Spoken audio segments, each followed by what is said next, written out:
Hello! Welcome back to my channel. Today, gagawa tayo ng tutorial paano gumawa ng YouTube thumbnail para sa inyong mga video. At paano rin mag-enhance ng picture tulad nito.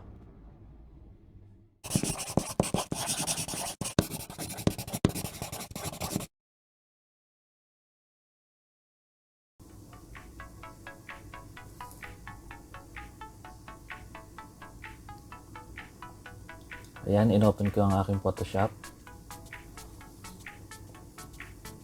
So, create. Size. Ayan yung size.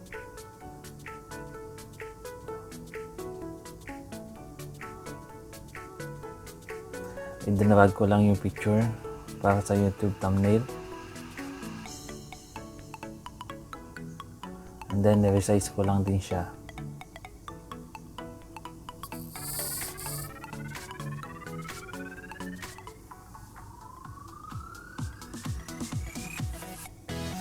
Tapos, convert ko na rise to rise layer.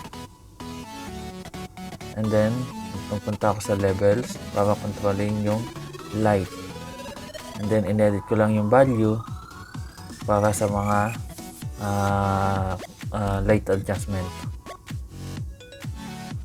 So, makikita nyo yung pinagkaiba. Ayan, okay. So, sundan nyo lang kung paano ko ginawa yung YouTube thumbnail ko gamit ang Photoshop. Ayan, gumamit ako ng pen tool.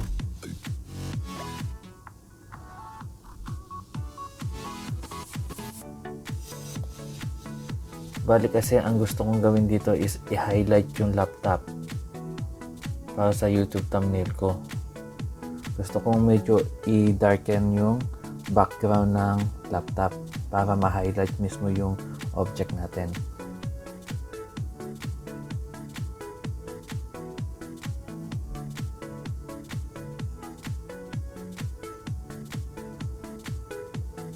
Ayan, ginamit ko lang yung pen tool hanggang sa matapos ako mag-create ng line.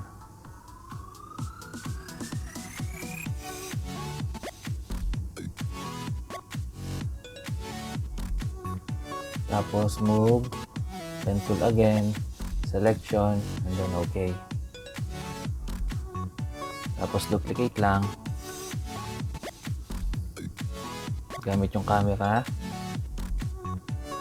Duplicate again. Blending option. Color overlay.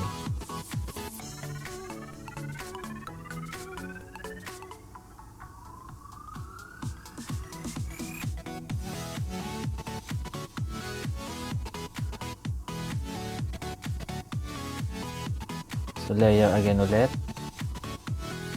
Then create a box. Tapos paint bucket. Punta ulit sa blending option. Color overlay. Drop shadow. Yan. Adjust nyo lang yung color na gusto nyo.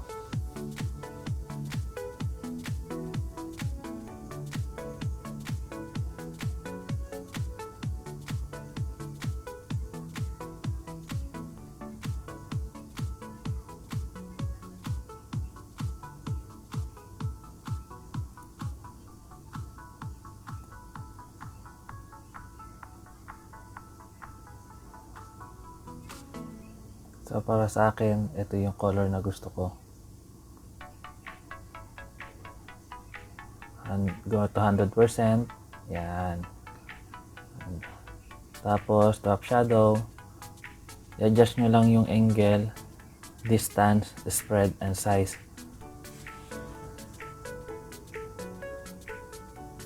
Para maging mukha siyang 3D object.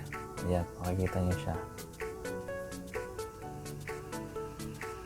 Then, okay. Tapos, text. Wait lang kayo ng text dyan. Sa akin, unboxing. Tapos, palitan ko lang ng color. Gawin ko lang siyang black. And then, okay. move ko lang siya. Yan.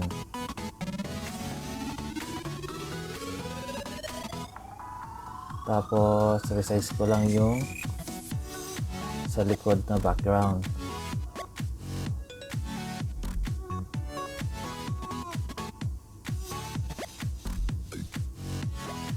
Okay. Tapos isi-same ko na rin yung name nilang dalawa. Kasi i-duplicate ko natin mamaya yan. And then sa text, blending option ulit, drop shadow. So same lang din siya. I-adjust nyo lang ng konti para maging mukha siyang 3D din. May shadow sa likod. Okay. Then copy lang. Okay. Tapos move nyo lang. So same lang din siya ng process nung nauna.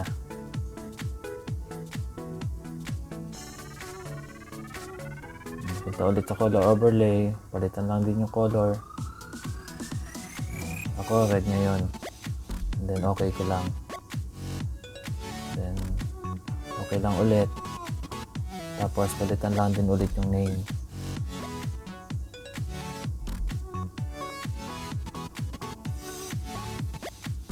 Pati color, gawin ko siyang white.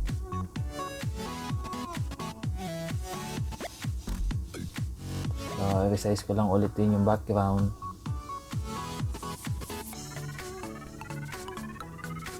Then okay. Bali, same lang din siya ng process hanggang sa matapos tayo.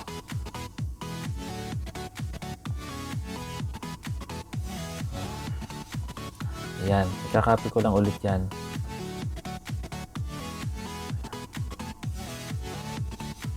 And then, move again.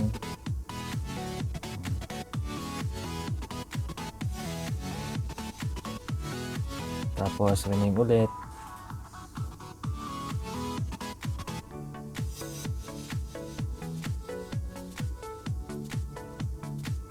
Then okay.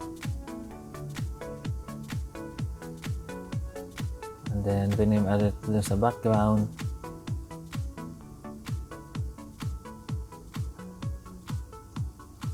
Tapos resize. Yan. And then move mo lang siya.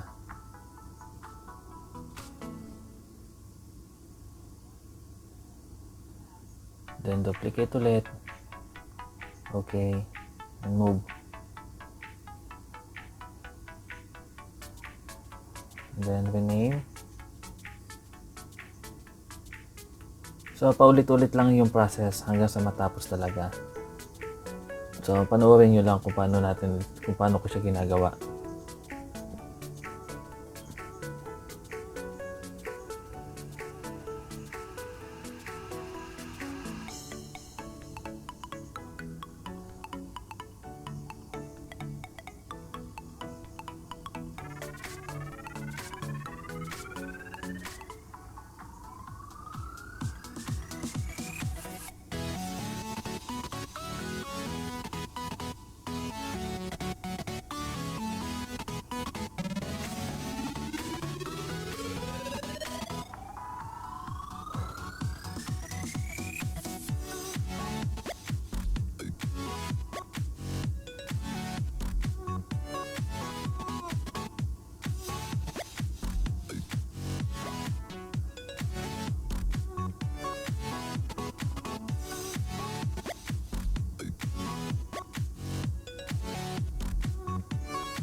So medyo lalagyan ko rin siya ng twist para magkaroon siya ng aesthetic, kasi naka-angle yung screen. So medyo i-angle na natin ng konti para magmukhang may dating. Yan, kita nyo, diba? Nagkakaroon siya ng ano ba yun? Ng dating. So, resize lang kayo dyan. O, yan. So, yan.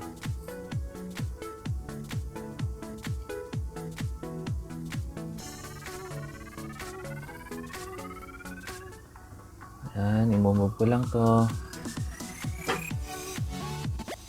Tapos, ibabatay ko ng konti. Yan, para may konting twist.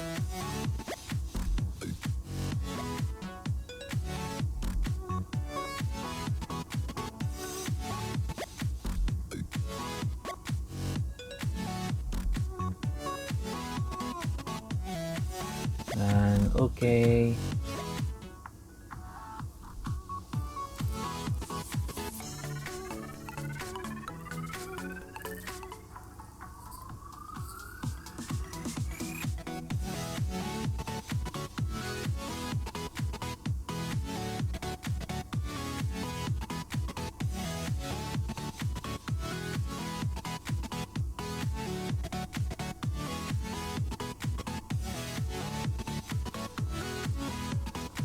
So, bale, ang ganda niyang tingnan ngayon.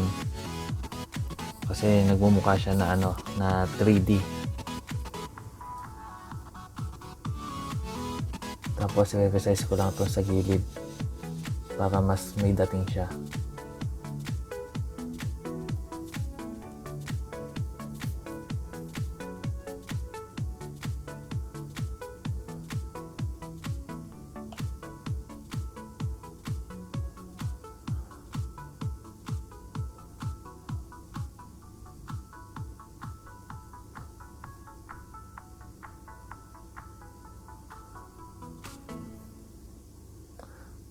Bali mamaya makikita nyo yung difference nung original picture saka yung ginawa natin ngayon thumbnail. As in, ang laki ng difference nila. Makikita nyo talaga yung pinagkaiba. Parang mas realistic ngayon yung ginawa nating thumbnail kesa doon sa original.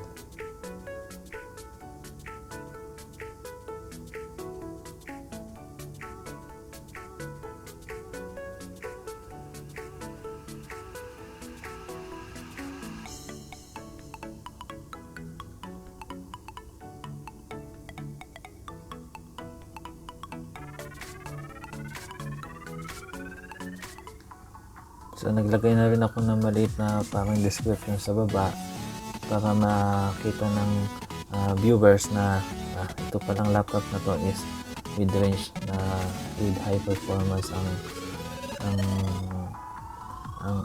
ang specs.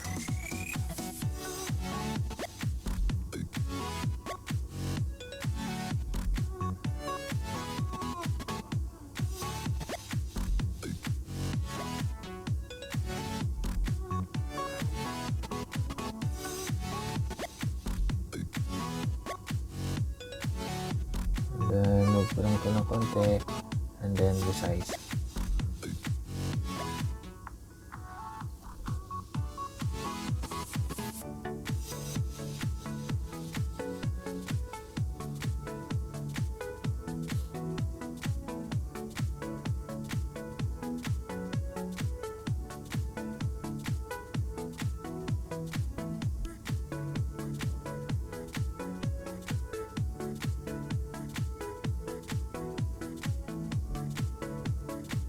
So, ayan.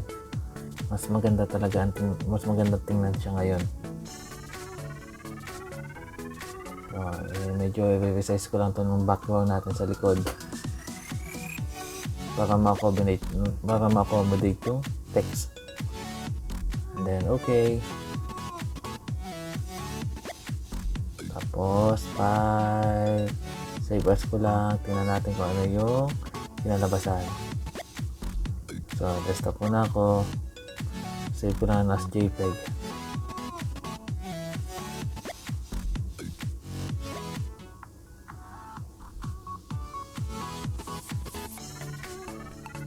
Okay. Ayan, tingnan natin. So, ayan. Ang ganda ngayon tingnan nung in-edit natin sa Photoshop. So, ito yung magiging YouTube thumbnail natin. So, titignan natin yung luma. Ito yung luma. So, yan yung comparison ngayon, yung before and after. So, ayan yung thumbnail tutorial natin para sa YouTube video natin.